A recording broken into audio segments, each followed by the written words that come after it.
अब तक रुपेश सिंह हत्याकांड के अपराधी जो हैं वो पकड़े नहीं गए,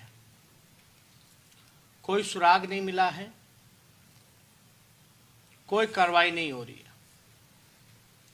आज आप लोगों ने देखा होगा कि माननीय मुख्यमंत्री जी से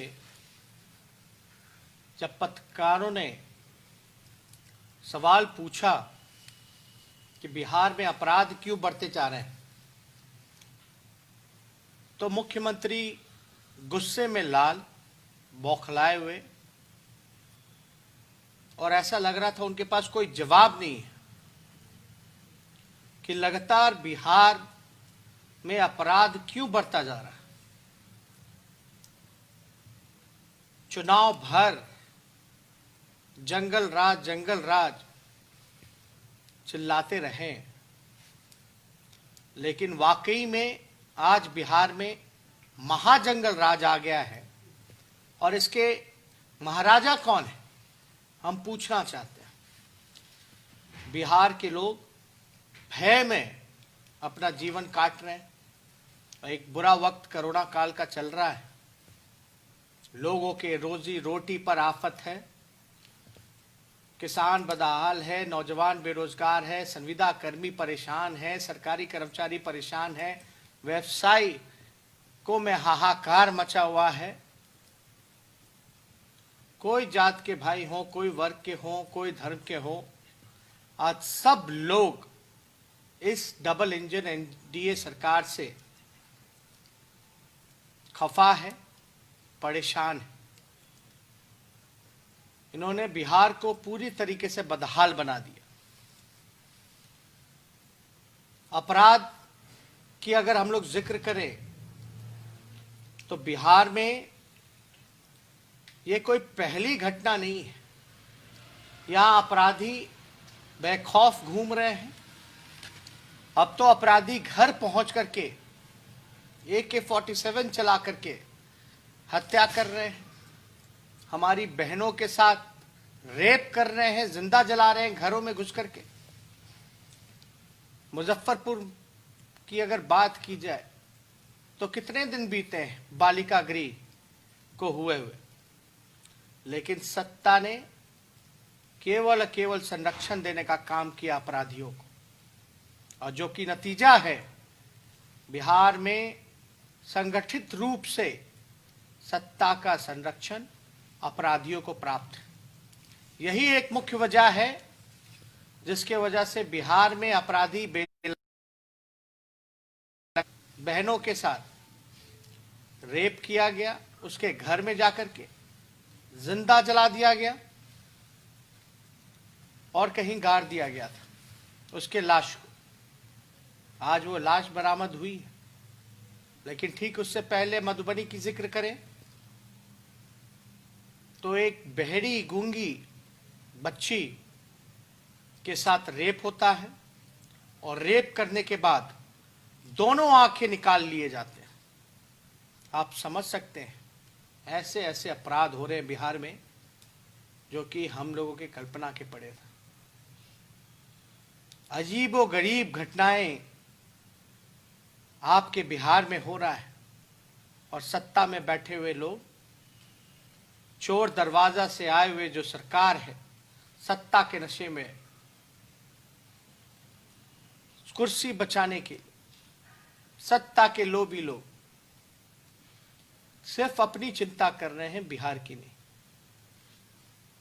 इसलिए आप सब लोगों के बीच हम कहना चाहते हैं कि ये सरकार बिहार के लिए 16 साल से जो एनडीए की चल रही है, ये अभिशाप के रूप में है। और अद्भुत है कि बीजेपी के लोग सवाल पूछ रहे हैं, वो बीजेपी के लोग जिनके दो उप मुख्यमंत्री हैं। बिहार ने कभी 2 उप मुख्यमंत्री एक साथ एक पार्टी का नहीं देखा। एक ही पार्टी के 2 उप मुख्यमंत्री मंत्री आज वो सवाल पूछ रहे हैं। शर्म आनी चाहिए उन्हें। वो सत्ता में भागीदार बड़े भाई के रूप में है, और सवाल किससे पूछ रहे हैं? मुख्यमंत्री प्रेस विज्ञप्ति दे रहे हैं, प्रेस रिलीज जारी कर रहे हैं, उसमें गुहार लगाने कि अपराधियों को पकड़ा जाए। पकड़ेगा कौन? 16 साल से मुख्यमंत्री आप, गृह मंत्रालय आपके पास, बीजेपी के मंत्री संतरी सारे कुछ, लेकिन अपराधी पकड़े नहीं जाते। इसलिए आप सब लोग, जो मौजूदा सरकार है, इन सब को आप लोग सच्चाई सब लोगों को उजागर करना पड़ेगा। सरकार से सवाल पूछना पड़ेगा, सरकार को बाध्य करना पड़ेगा कि वो जवाब दे, आखिर बिहार में इतनी घटनाएं क्यों हो रही। और इनकी चालाकी देखिए, इनको पता है भाजपा वाले लोगों को, नीतीश कुमार जी की जो सी ग्रेड की पार्टी है उनको, कि बिहार में इतनी घटनाएं हो रही हैं। जब विधानसभा चलेगा, जब विपक्ष सवाल पूछेगा तो इनके पास कोई जवाब नहीं होगा।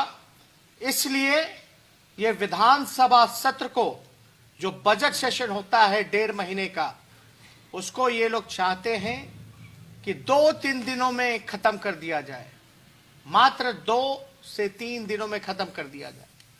ये अद्भुत है, हम लोगों ने कभी ऐसा नहीं देखा था। वैक्सीन के बहाने, कोरोना के बहाने इन लोगों ने जितना जुल्म मजदूरों पर, नौजवानों पे, किसानों पे, संविदा कर्मियों पे, जीविका दीदियों पे, आंगनबाड़ियों पर जितना जुल्म इन लोगों ने ढाने का काम किया, शिक्षकों पर, सारे काम अपने निकलवाते गए, लेकिन जनता के लिए कोई नहीं, कोई काम नहीं, कोई सुनवाई नहीं, कोई कार्रवाई नहीं। और ये लोग चाहते हैं लोकतंत्र के मंदिर को भी खत्म कर देना चाहते हैं।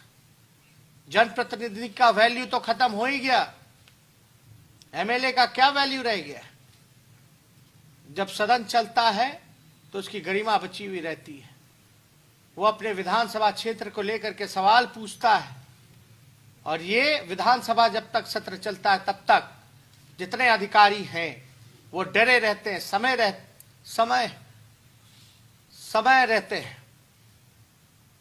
इसलिए हम लोग बार बार इस सवाल को पूछ रहे हैं कि बिहार विधानसभा का सत्र, बजट सत्र जो है, पूरी तरीके से जो ट्रेडिशनल परंपरागत तरीके से चले, जहां लोकतंत्र का मंदिर बचे, जहां जनप्रतिनिधि अपने विधानसभा क्षेत्रों का सवाल पूछ सके और सरकार पर और उनके अधिकारियों पर दबाव रहे।